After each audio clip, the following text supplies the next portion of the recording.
Good morning, everyone. Welcome to Huddle Up with Howard. Mike Claiborne joins me. We have a special guest today, John Hessel, who is a partner with the law firm of Lewis Rice. John represents a number of business clients in various commercial transactions and commercial litigation, but he's also a specialist in the area of municipal law.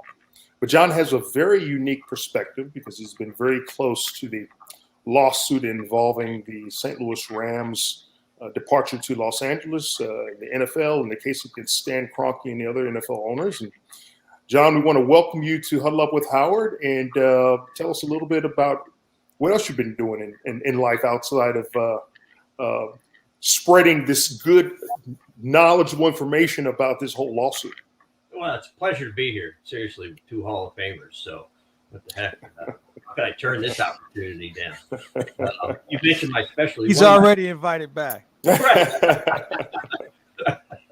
In addition to doing a lot of municipal work, I also represent the media, and that's how I've been involved in the NFL case. I represent the St. Louis Post-Dispatch. Like I tell people, somebody's got to do it. They're not.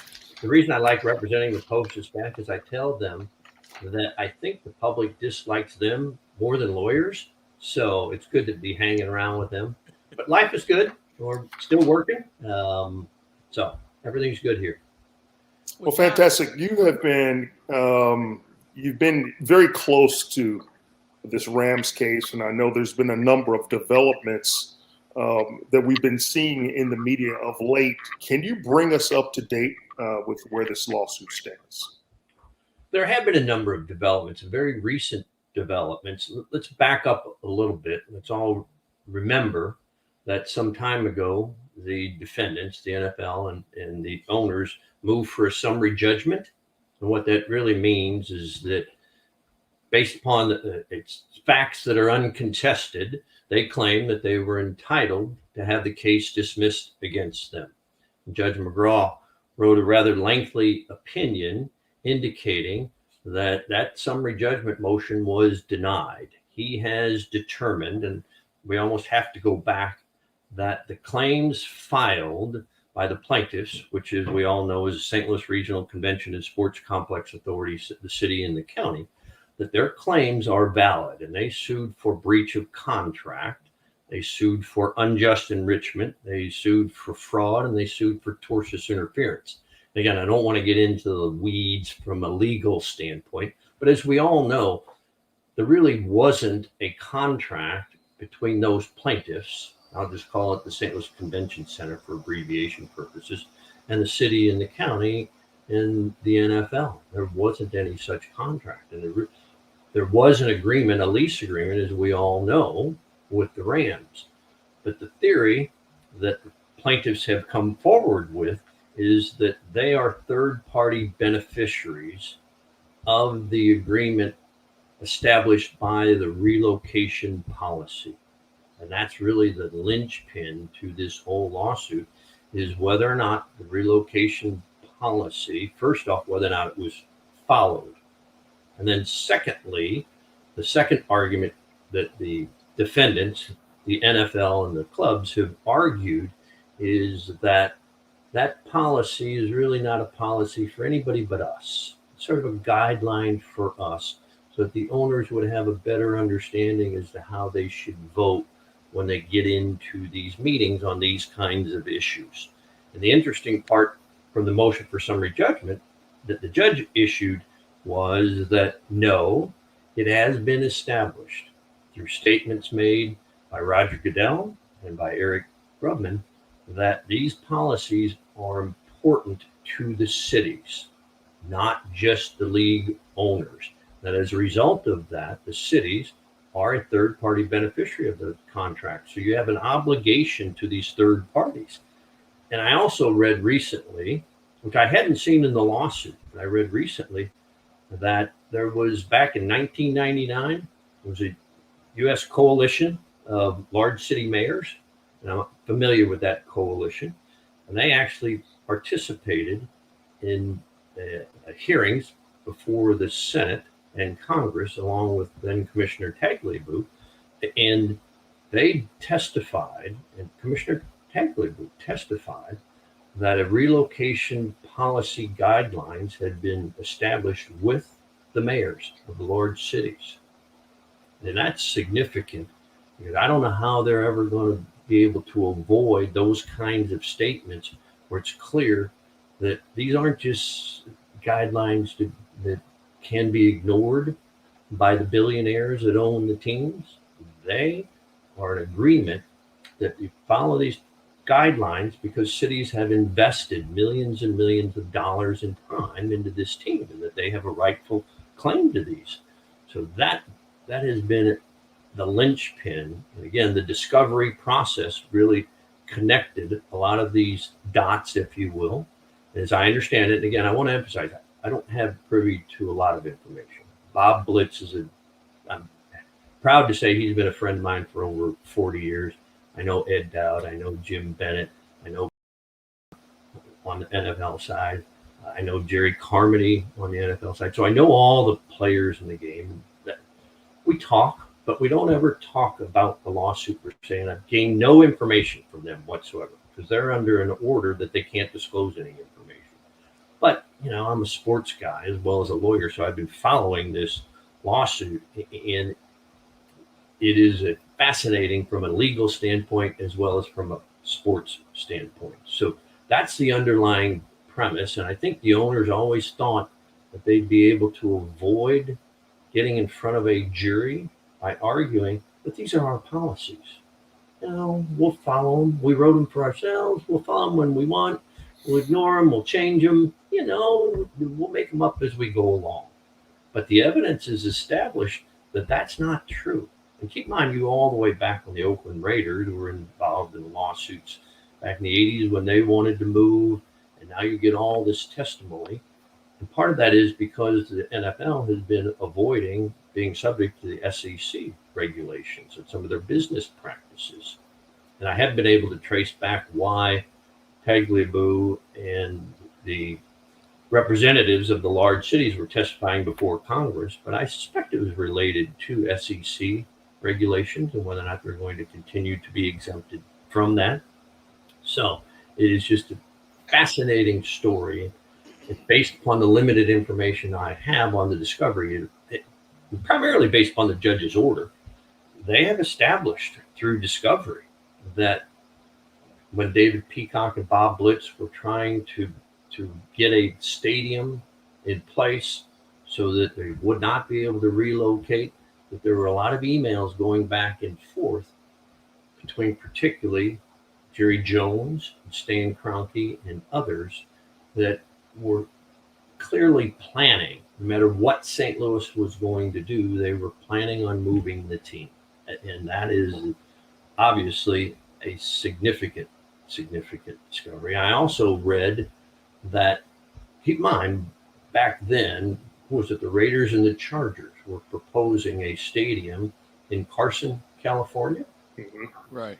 And a memo was drafted by, I've forgotten who it was, but someone with the Carson City proposal pointing out how St. Louis had met all of the relocation guidelines. So here you have a competing interest. How fortunate it is under these circumstances. So you have a competing interest who's writing a memo that's trying to undercut the efforts of Stan Kroenke by saying St. Louis is meeting all the relocation policy guidelines.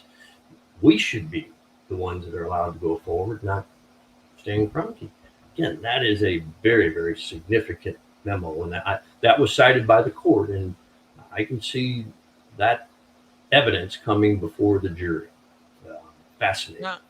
John, for me, I'm fascinated by the notion that St. Louis and their lawyers have turned the NFL's rules on themselves.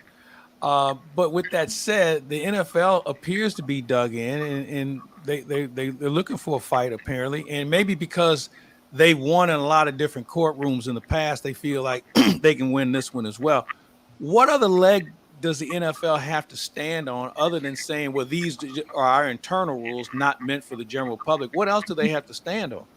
Well, again, there's a lot of legal arguments that are already made, Mike, and I don't know if their game plan isn't, let me back up. I've litigated a lot of cases.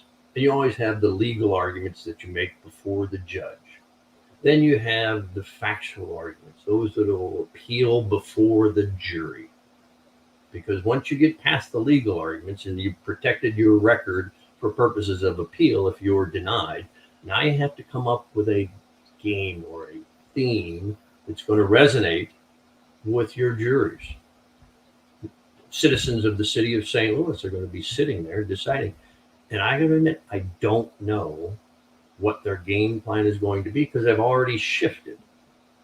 Their original plan was that we followed the guidelines and St. Louis did not meet those guidelines.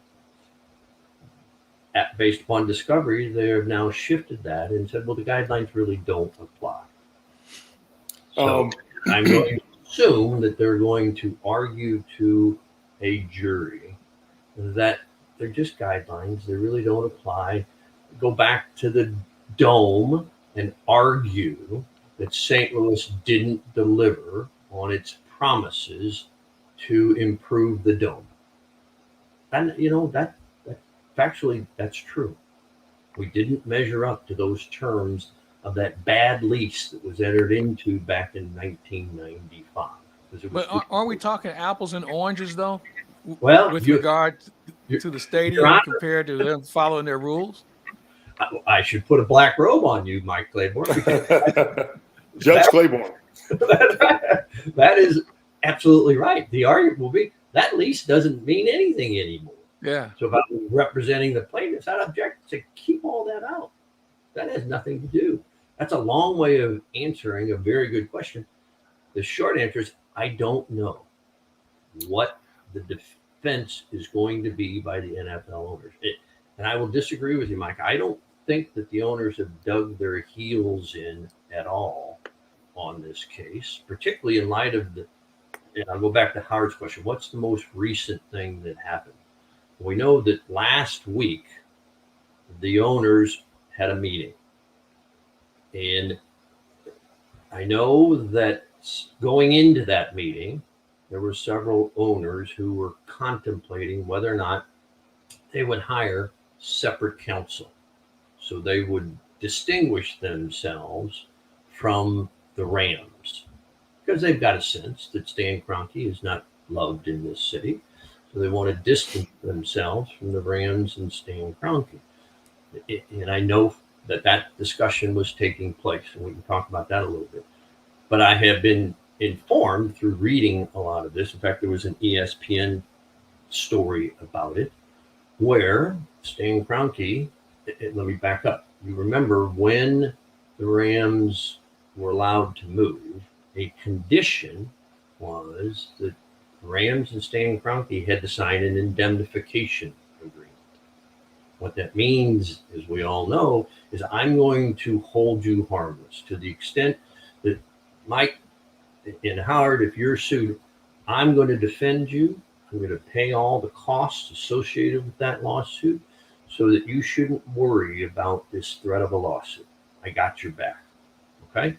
Now, it's my understanding, and I've not seen this indemnification agreement, but by all accounts, the indemnification covers costs. Okay? Now, when you're in a lawsuit, there are certain costs that are assessed against the losing party. Costs like deposition costs, filing fees, those kinds of out-of-pocket expenses that you incur. Normally, even in a complicated lawsuit, the total amount of those kinds of costs that I've ever had is $100,000. Nothing compared to what we're talking about here. So and I'm amazed with all the lawyers that are representing these billionaires that no one defined the term costs. Because it's now my understanding that Stan Kroenke is taking the position that costs doesn't mean legal fees. And it certainly doesn't mean damages, which of course we know, or because the NFL admitted it, that it could be $1 billion or more. So his position, and I'm told that was announced at the recent meeting of the owners that I'm not responsible for your legal fees or your damages. And it's my understanding that some of the owners reacted very, very negatively to that. And that John Hessel, let's take a quick break. We're going to come back and talk more about this interesting lawsuit, to say the least. But first, you know, the only thing faster than this supersonic golf cart are the closing times at thehomeloanexpert.com. Mortgage rates on the twos, and we have a 21-day closing guarantee. Apply online today at thehomeloanexpert.com. back with John Hessel, Huddle Up with Howard. Howard Richards is here as well. And John, well, Howard, you take over from here, because John has given me some insightful information here. Just a quick backtrack so that I understand, and maybe some of our viewers will have the same sort of question. That relocation document, is that a public document, or is it available for the general public to see someplace? It is. The relocation policy itself is a public document. Okay, so given such, it seems that, you know, all these arguments back and forth tend to lend themselves to ethical practices here. So if you're sitting on a jury and you know that law doesn't necessarily apply in some of these cases here, you're talking about ethical practices and how those practices are interpreted by, you know, an individual, a club, a city, if you will. I would imagine that if you're sitting on a jury and you're listening to these arguments back and forth, you got to say, wait a minute. If they're trying to really, you know, pull a fast one on the city, I don't like that. And I'm probably going to rule against it just because, you know, they're not ethical. Their moral standards are not what they should be in this case. You know, they're trying to screw us, basically. I mean, am I on the right track here, or am I way off base? Well, we've already anointed Mike as the judge, so you should be the plaintiff's lawyers, because that's exactly the argument, Howard, that would be made. Now, as a defense lawyer, what I would be arguing is, listen, these contracts are written documents, so don't pay attention to this ethical obligations. These are business, and it's strictly business, and we operate under these contractual terms, and the city should have known and should have understood that this relocation policy really wasn't designed for them. They knew it was an uphill battle. They make that argument. But that argument has very little appeal. Or back to what the question Mike was asking, which is, what's the defense of the NFL? I don't know. Howard, you've hit the nail right on the head when you're saying that the plaintiffs will be arguing, we weren't treated fairly. You told us this, and your email says that you were lying to us. It's clear you were lying to us. You were leading us down a path suggesting if we did A, B, and C, we would have a positive result. And we did A, B, and C, and then you moved the mark on us. So, we're all sports guys. Tell us what the rules of the game are. We'll play by the rules, but you can't change the rules in the middle of the game or ignore the rules. And that's going to be the argument that is being made, that the NFL didn't play fairly with cities, including the city of St. Louis, and they're not doing now. And for that, they have to pay. And keep in mind, it's not only this breach of contract that's based upon this policy and the third-party beneficiary argument. One of the claims is fraud. As I say in the practice, they use the F word, fraud, because that then triggers punitive damages. You lied to us. You misled us. You can't engage in those kinds of business practices and not be penalized. Now, I'm not talking about actual damages. I'm talking about punitive damages. Punish them for lying to us. So the question statement that you're making leads right to the plaintiff's argument that we're entitled to punitive damages because they misled us. We're entitled to damages because of the unjust enrichment. Those of you who gained financially by screwing us over You have to disgorge those monies, give it back to us because that's what we deserve. Those are, and there's also a claim, I will add, against the other owners that you tortiously interfered with our contract. Again, it's premised upon the relocation policies. We had an expectation contractually that if we did A, B, and C, that we would keep our team. And that didn't happen. So you tortiously interfered with us when you shifted your votes. And I will add, because we were just talking about this meeting that the owners had, it's my understanding that several of the owners now are pointing the finger at Stan Kroenke with respect to this indemnification agreement and saying, wait a minute, you're not playing fair with us. You told us that you would cover all costs, and we expected and understood that to mean cost of litigation, which includes legal fees. And I understand they're in the tens of millions of dollars in legal fees that he's responsible for when you take them all together, and damages. I will also add, not to get down to the weeds, you can't really indemnify for punitive damages because punitive damages are intended to punish the wrongdoer. So you can't buy insurance for it because that would really cut the legs out from underneath punitive damages. So punitive damages are clearly all aimed at Stan Kroenke, maybe Jerry Jones. I don't know who they're going to go after. Again, I'm not privy to all of that. But I'm repeating, it's a fascinating case for me to follow. John, Your Honor, I rest my case. hey, John, for me, in looking at this, we got a couple of different wrestling matches taking place. And when I think of Stan Kroenke, I think the other two words that should follow him are cost overrun. He overpaid for a stadium. I don't think he ever thought the legal fees would be as astronomical as they are, not to mention what also is at risk, because we're not talking millions, we're now talking perhaps billions. I don't know how a guy this rich could be this dumb with regard to the nod, a head wink and whatever, to let it go this far. So now you've got the fact that he's being deposed. They're going to depose some other owners.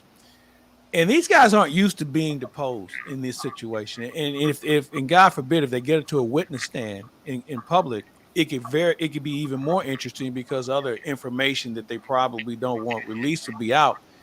How motivated are they to try and settle? Or is this a matter where they have to go to Stan and say, Stan, you have to settle. We can't afford to take this hit because it opens up too many other cans of worms that we don't have answers for publicly. And to add to that, in addition, you're talking about the image of the NFL, the shield. Mm-hmm. Will that drive fans away even further? And it's all about dollars. If there's no fans, that affects your bottom line with advertisers and such. And that's what makes it that much more fascinating. We'll let John weigh in on that. Well, it does. It's very fascinating in a number of respects. Let me clarify something that you said, Mike. Stan Kroenke is not dumb. Stan Kroenke is an astute, cold-hearted businessman. True. Cold-hearted. I won't bore you. I took Stan Kroenke's deposition in another matter. And let me tell you, he is all business. No emotion, all business. So ruthless is a word I've heard used before as well. That's a fair and accurate account. I wasn't going to use it, but I'm glad he is. Well, we can put it this way, guys. Every time he's been involved in business transactions, somebody sues him. Yeah. That's where you are. I know another guy like that too. Anyway, that's another story. So in this situation, though, pushing back, guys, as you're both alluding to, what are the owners now going to do? Are they going to try to force Stan Kroenke to reach a resolution? And I think the answer to that is, oh, hell yes, they are. Well, they're running out of time, though. I mean, this thing is supposed to go to trial in January, and I don't think you're going to find a judge that's going to be patient enough to give them a continuance here and move the date back unless they feel like there's some serious negotiations taking place. Would I be warm on that? You would not only be warm, you'd be hot on that. This judge has said number of hearings. This case is going to trial on January 10th. I'm not moving it. Now, the only time judges move the case is that they have an assurance that the case is going to settle. It's not we got a possibility of settlement. The case is going to settle. Now, it certainly has happened where the plaintiffs come in and say, we're also moving for a continuance because we think we're very, very close to reaching a resolution. And the devil's always in the details, and sometimes you don't get it resolved, and then you have to reschedule everything. But at this stage, this judge has emphasized this case is going to trial. And they are running out of time. But I got to tell you, I've been in a lot of lawsuits where you get down to the final 30 days. And all of a sudden, there's meaningful discussions about settlement. You hear the line that the case is settled on the courthouse steps. That happens. And I got to tell you, it happens frequently when you impanel a jury. Now, keep in mind, what that means is that you're going to be talking to the jurors. The idea is that we're supposed to find fair and impartial jurors and select those who are fair and impartial. What you're really doing is you're deselecting. You're eliminating those who are admitting that they're not going to be unbiased on this. So you deselect them. But once you seat a jury, all of a sudden parties start looking like, wow, these are the folks that are going to decide our fate. So as we all know, statistically, 90+% of cases settle. Now, this is such a high profile case. Wow, I don't know. Let's take a break. We'll come back more with John Hessel after this. The 2021 Acura TLX is the top-selling luxury sedan in St. Louis, and St. Louis Acura has an unbeatable selection. The TLX has the highest safety rating, and right now you can get $2,500 in Loyalty Conquest offers with 0% financing for up to 36 months. We offer free pickup and delivery, and we'll also buy your used vehicle, even if you don't buy from us. St. Louis Acura, committed to becoming better than ever for you.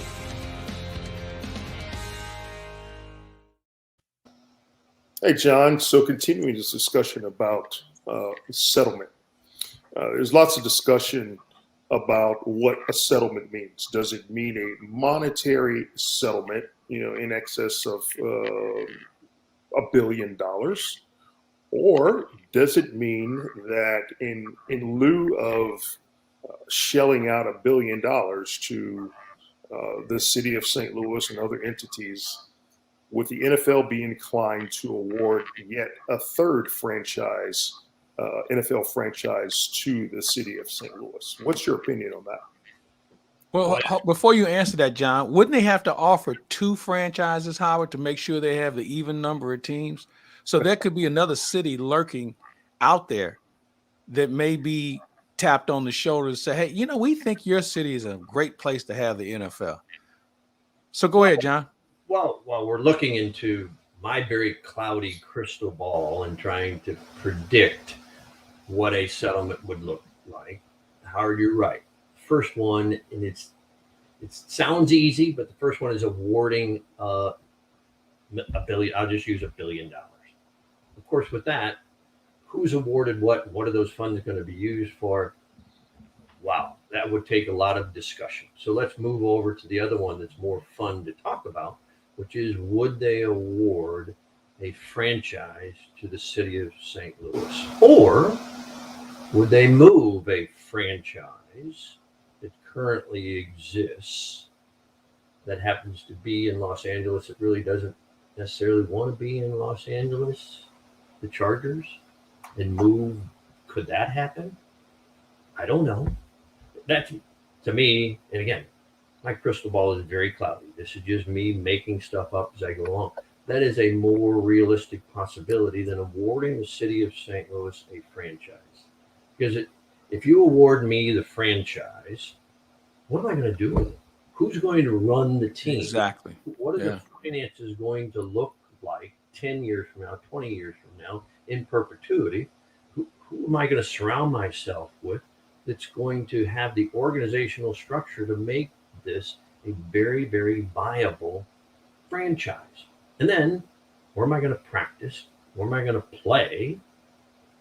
What am I going to be entitled to when we get down to naming rights of the stadiums, the concession revenues, the parking revenues? How is all that going to play out? Who's going to do all of that? That's why the concept of awarding St. Louis a franchise is a fun thing to talk about.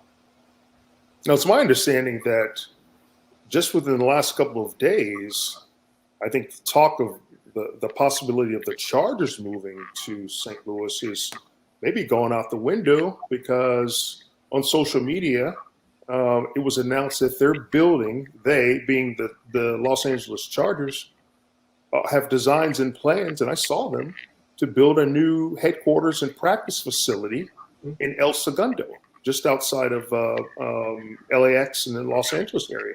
So that would seem to eliminate the Chargers. However, that's a long way away. And those plans, and if you go back and look at it, it talks about, oh yeah, it's a beach city, it's close to LAX, blah, blah, blah, blah, blah. Now, those same plans could be transferred from the city of Los Angeles to the city of St. Louis. The only thing missing would be there's no sand in there's no Pacific Ocean. But there's talk of Jacksonville, and we know the owner Shad Khan was. I don't even want to get into that, but he was a front runner in owning this franchise before Stan Kroenke exercised his right of first refusal and took over. And there's talk of the Buffalo Bills possibly moving. So whether it's an expansion franchise or an existing franchise, it's sort of mind-boggling, and I don't know where to go with this. But that's why we rely on people like you, John, who you've got so much insight on these things, and it's just fascinating to me. You know what, Howard and John, with regard to the franchise situation, it would behoove the owners to move a current team to St. Louis with the understanding they're going to be here from now on. There's no reason for them to leave. But also the fact that these owners don't want to divvy up this TV money any more than they have to. So if they've already got somebody in the fold, the money just shifts from Jacksonville, San Diego, wherever this team is going to come from, and they still share the same revenue. They still share the TV money, which is paramount for any of these leagues to exist. So that may be an easier union than going out and finding an owner. You're going to have to build a stadium, and you got to build a practice facility. But, man, if you got an owner who already understands the lay of the land, then maybe the league kicks in to build the stadium, which is what they've done in the past. Remember, they were going to put some money into a new stadium had it been in St. Louis. So maybe they're on a bigger hook to bring in and build a stadium. And that way, because there's not going to be any public funding for it, I can promise you that. Not at all. No way. So maybe that is a better transition. Now, here's the other challenge with San Diego. They only pay $1 a year in rent. So I'm not sure if that sweetheart deal would exist in St. Louis, although the previous ownership had a pretty good sweetheart deal. So there's some other logistics that have to be amended in order for that to be a reality. But I don't think the current family that owns the Chargers would be opposed, considering that their disdain for Kroenke and how he's done business with them so far. It's the Spanos family. I don't think they would think twice about moving out of that situation. Well, again, I want to emphasize, I just threw that out as a possibility that came into my head, and obviously you all have thought about it as well. I have no basis whatsoever for suggesting that is an option on the table. I do not know what options on the table other than paying money. That's a simple, on paper, that's a simple process for the NFL to accept. And let's throw something out here, guys. Does a majority of the residents of St. Louis City, County, and the greater metropolitan St. Louis area, do they want a new or a relocated NFL team? Would they support it? I haven't done a study. I think they would. I think they would. We always have. But I think here's the thing. I think the surety of them staying here from now on is something that's got to be established up front. There can't be a loophole like we witnessed here recently. I also think they have to live up to certain expectations, that be it put a competitive team on the field, and how you determine that, I think, is something that's in question. But we have to be married to them, where everybody has something to lose, whoever the next team or an owner that comes into St. Louis. And apparently there's no owner in St. Louis. Howard, he'd be a good one, but he likes to hold on to his money, so we can count him out.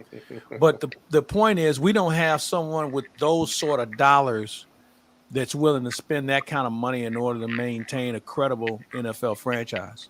But do we know that? Yeah, that's the thing. That's the unknown. I would imagine that you've probably got a line of wealthy individuals who may not be living in St. Louis, but would be willing to relocate here for the opportunity to own one of those very valuable and prestigious NFL franchises. Well, and that's the point I was going to go to as well. Again, we're pure speculation, but I can certainly envision that I'm going to give the team to Howard Richards.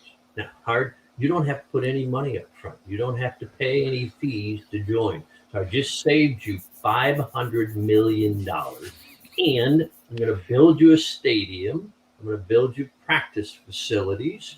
Now we have to negotiate. We're going to let you do the games on Sunday. We're going to let you broadcast the games on Sunday. Now, I like this. All you have to do is find some other people that have more money than you, no offense, and then they're going to be able to make sure that financially, Mike Claiborne, for an example, that financially this can carry on, and the city and the county are going to have a minority ownership interest in this team, so that you can't move it to someplace else without the approval of the city and the county. That's it. And the city and the county will get a small portion of the revenues generated, because you're going to make money right away. We're going to give you the rights for the concessions. Don't charge me $10 for that beer, Howard. And rights for parking. So you're going to make that money right out of the chute. Hey, John, let me run this by you. Could we see a setup like we have in Green Bay, where the city of Green Bay basically owns a team and they have trustees who run it? Is that a possibility in this day and age? That thought that has been expressed, and I have to admit, I don't know what the corporate structuring is involving the city of Green Bay and how they determine who is making the day-to-day decisions from the operations, as much as the long-term decisions that are being made. I have no idea how they structured that. It's my understanding they did that back in the 30s when life was easier and it wasn't so complicated. They already not as many lawyers running around. Yeah. I was waiting for the first lawyer joke. That's right. That's so many lawyers in there to put their fingers in the pie and make things more complicated than they need to be. But I don't know. I don't know what the structure is. That's why this is so complicated. When you talked earlier, Clay, about this trial is coming up on January 10th. They're running out of time. They're running out of time if, in fact, it's going to be something other than money. How you structure that between now and January 10th is mind-boggling to me. I've been involved in multi-million-dollar deals, and I've worked 24/7 for a week or so, but it was all outlined. We just had to delve into the details. This is creating something from whole cloth that we're all throwing out. Again, we're looking into this cloudy crystal ball, and we're just making stuff up as we go along. But if we all paused and thought about it, I'm going to suggest that we're going to, at some point in time, say, well, wait a minute. We didn't think about this or that or this or that. And this is going to cause us problems. That all of which we have to iron out, which doesn't get easily resolved in 30 days. That's a very long-term process, man. And I'm thinking way off the planet here.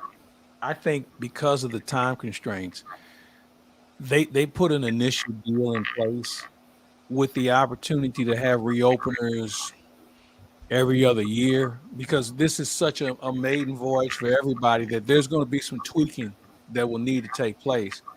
And maybe it's every year, every other year where we can sit down and these are the things that we have run across that need to be amended, addressed, whatever you want to call it, because this thing is floating on a regular basis that we just don't know. There's no template for this. I mean, we're starting from ground one we're pouring cement. Okay, we're still trying to level off the field. So with no prior template to work from, I just think that they have to give themselves enough leeway to continue to adjust on the fly.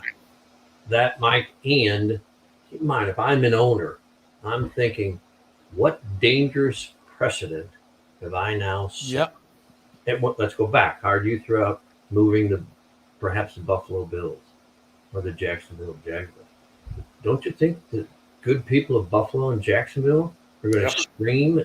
Oh yeah, and hard. Especially Buffalo. He did, particularly Buffalo. Mm-hmm. Particularly Buffalo. They've got both of those. How come you're robbing Peter to pay Paul?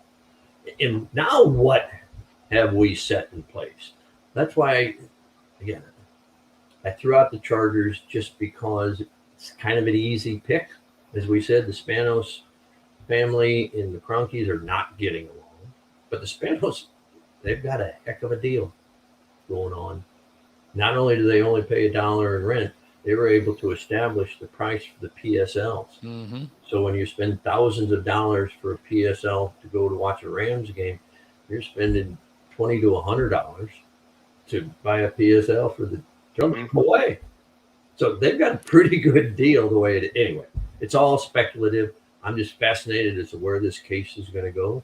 It's abundantly clear that unless it's settled, it's going to go to trial on January 10th, and it's going to be held in the city of St. Louis. Again, that decision was made by Judge McGraw a month or so ago. It got appealed to the Court of Appeals. The Court of Appeals denied that appeal a couple of days ago. They say they're going to apply to the Supreme Court. Recognize that you do have a right to appeal to the Court of Appeals after a judgment. So this is what they were seeking, a writ, asking the Court of Appeals to inject itself into a fight long before there really should be involved in the fight. The presiding judge of the Court of Appeals just said, no, we're not considering the issue. And I predict to you that's what the Supreme Court of Missouri is going to do. They're not going to take that case. Those kinds of decisions are left to the discretion of the trial judge. And if the Court of Appeals and or the Supreme Court start injecting themselves at that level, you undercut the decision-making of the trial. It's not going to happen. I would bet the house that the Supreme Court of Missouri is not going to involve itself. So now the only thing we're certain of is this case is going to trial on January 10th unless something highly, highly unusual and unforeseen occurs. It's going to be in the city of St. Louis.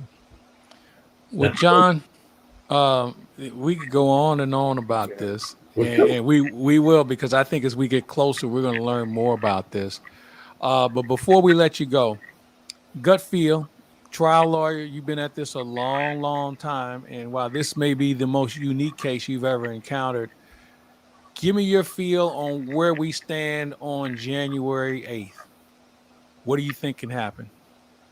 I think that the case, I think they're going to select a jury on January 10th. I really do. Mm-hmm. Now, whether or not that selection process will take some time. Once that jury is impaneled, whether or not there's discussions prior to it and the impaneling of the jury, when there's discussions going on during the trial, do I think that's going to happen? You bet. I do. Let's hope. Let's hope. I would be surprised if this case goes all the way where a jury makes the final decision. This doesn't happen very often. In a case of this high profile, I don't know. Keep in mind, guys, the judge has already ordered the defendants to produce financial statements in the Hunt, O'Mara, Jones, and Robert Kraft, and Jerry Richardson, although he's passed away, his financial statements all have to be produced. They haven't done that yet. They've scheduled a deposition of Stan Kroenke coming up again that's going to be fun as well. So can I just sort of hedge my bet, Claibs, and say, Sure. depending upon what happens over the next week or so with the production of financial records, they've got to do that by December 3. Wow. Oh, I just don't see those records leaving anybody's vault. agree. Well, keep in mind they're going to produce them, but they'll be privileged. They'll be held confidential.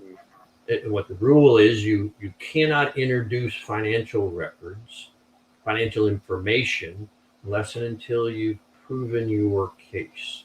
Okay, so you can talk about in generalities that Stan Kroenke is worth X billions of dollars, and the financial records will verify that. But you don't delve into the details until you've established enough for the court to believe that the jury can determine liability. So the public disclosure of those financial records will be off into the future. But I know those owners, or I shouldn't say I know. I suspect those owners are scared to death about producing their own financial records, not just because it impacts them and their family. But keep in mind that they have to deal with the Players Association. Yeah. And the owners have to disgorge how much money Great they point. have accumulated, while the players, although they're well paid, they're risking Howard, you know better. You're risking your health every day out there for a pittance compared to what the owners are making. So why is that? And not to mention, you're going to disclose this information to perhaps your future ex-wife. There's another reason on why you don't want to disclose this information.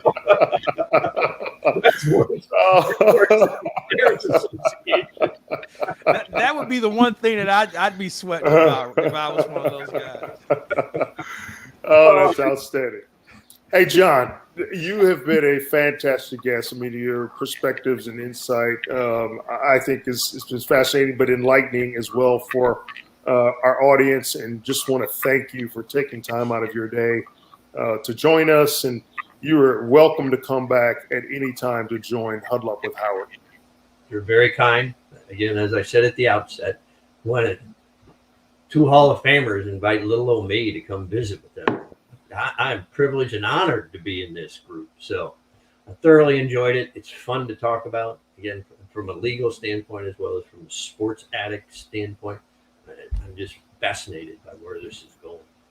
Hey, John, my final question to you, and you've used the word, we've used the word fascinated. Where do you think this will end up when it comes to a law school class? I mean, this has got to be one that every professor's licking his chops to discuss, and I'm sure these young aspiring attorneys would love to get their arms around this one as well. This is going to be one of those precedent-setting cases for a lot of reasons, even if it never goes to trial, just all the wranglings that took place beforehand. Where do you think this will stand, though, when you look down 5-10 years from now and some young person's in law school and this case comes up as a discussion point?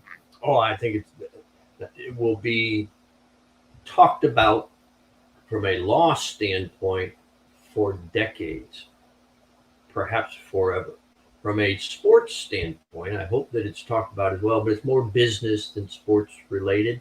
So from a business standpoint and from a law standpoint, it's absolutely fascinating. Again, I don't want to delve into the weeds, but when you get into this third-party beneficiary law, it gets a little murky. And to have this kind of development where a policy adopted by the owners, but for cities, that can apply in any number of variety of business situations where the public is a beneficiary of something that's been agreed upon. And one of the lessons that should have been known long before this, and I've mentioned this to all of my clients, and that is think about the words you're putting in an email before you hit send. It is absolutely incredible how such very smart people send documents and send emails without thinking about the long-term effects of that. Back in the Stone Age, I'd pick up the phone and I'd call Mike Claiborne. I'd call Howard Richards, and we'd have a phone conversation. And maybe we would take notes of that, but they're all our own personal notes, and we'd throw them in the waste paper basket, and they'd be gone. Mhm. And then our memories would fade, maybe on purpose, maybe not. But you don't, back then, you didn't have this tools of information that comes back and bites people in the rear end. We can talk about it. What was John Gruden thinking? Sorry to shift gears on us. I mean, what was he thinking by putting that in an email? So He wasn't thinking. well, that's Howard. That's exactly right. Pause before you hit send. So in this instance, we've got Jerry Jones and Stan Kroenke communicating about business arrangements that they want to do in Inglewood, while they're still telling the city of St. Louis to follow the relocation guidelines, come forward with us. Listen, we're going to follow all of them. And you can tell that they've got this business plan laid out that's just going to stab us in the back, even if we reach all of these things. Then you have a competitor who's writing an email and a memo attached to this email that outlines how St. Louis is following all of the policy. And that may be the one that the straw that breaks the camel's back in this court case, the city of Carson. I agree with that. Again, I'm sort of fascinated by this report of what took place in 1999 and the testifying before Congress, where Paul Tagliabue said that those relocation policies were adopted in conjunction with the representatives of the major cities throughout the United States. We collaborated. This is something that is, as I understand the testimony, this is something that is designed to protect the cities. Now they're going to say, well, it really wasn't. The nuances of this case, Mike, in answer to your question, are absolutely fascinating from a legal standpoint. The fraud we've all been involved in fraud cases, but the unjust enrichment, as well as this third-party beneficiary, is just fascinating to talk about from a legal standpoint, and then factually, how this all played out. Why very, very smart business people weren't making sure that if you were going to pull this off, you better be cautious and quiet about what you're saying, because these records will become public. And that's a business. Again, I'm going to repeat. I advise my clients on this every day. Every day. Did you really mean to send that email? Because that's going to hurt. Anyway. Enjoyed it. All right. Thank you, sir. We appreciate it. For Howard Richards, I'm Mike Claiborne and John Hessel. We thank you for watching, and don't forget to check us out next week for another edition of Huddle Up with Howard Richards here on ClaibsOnline.com.